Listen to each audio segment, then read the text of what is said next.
बिस्मिल्लाहिर्रहमानिर्रहीम। अस्सलाम वालेकुम। MR न्यूज़ के साथ मैं हूँ राजदा हफीज। ताज़ा तरीन खबरों से आपको आगाह करते चले।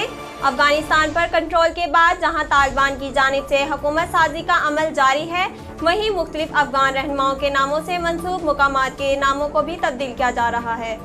रूसी खबरसां अदारे के मुताबिक तालिबान ने दारुल हुकूमत काबुल में वाक़िया हामिद करज़ाई इंटरनेशनल एयरपोर्ट का नाम तब्दील कर दिया और हवाई अड्डे से हामिद करज़ाई इंटरनेशनल एयरपोर्ट के बोर्ड भी हटा दिए गए।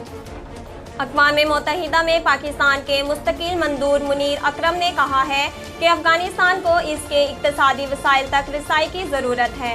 आलमी बरादरी इंसानी हकूक़ को बुनियाद पर काबुल की इमदाद करे।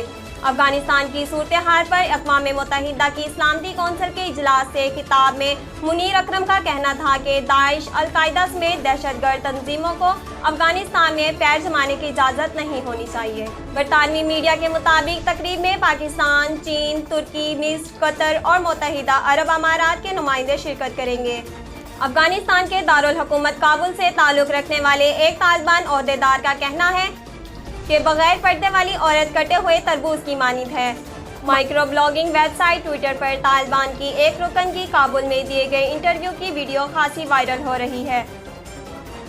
अफगानिस्तान के दारुल हुकूमत काबुल से ताल्लुक़ रखने वाले एक तालिबान ओहदेदार का कहना है कि बगैर पर्दे वाली औरत कटे हुए तरबूज की मानिंद है। माइक्रो ब्लॉगिंग वेबसाइट ट्विटर पर तालिबान के एक रुकन की काबुल में दिए गए इंटरव्यू की वीडियो खासी वायरल हो रही है, जिसमें तालिबान की जानिब से बगैर पर्दे वाली औरत का मुवाजना कटे हुए तरबूज से किया गया।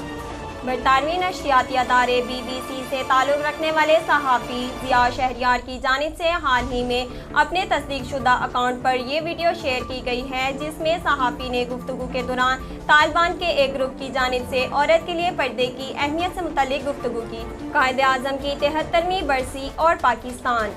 कायद-ए-आज़म मोहम्मद अली जिन्ना, जिन्होंने दुनिया का नक्शा बदल दिया, 11 सितंबर 1948 को हमसे रुखसत हुए। इन्होंने तशद्दुद और तज़ाद को नापसंद फरमाया। वो कानून की हुक्मरानी के ज़रिए अपने मकासद के हसूल पर यकीन रखते थे। इन्होंने हमेशा बातचीत, मसावात और इत्तेहाद की वकालत की। अब तक के लिए इतना ही। मज़ीद खबरों और तफसीलात के लिए देखते रहिए MR न्यूज़।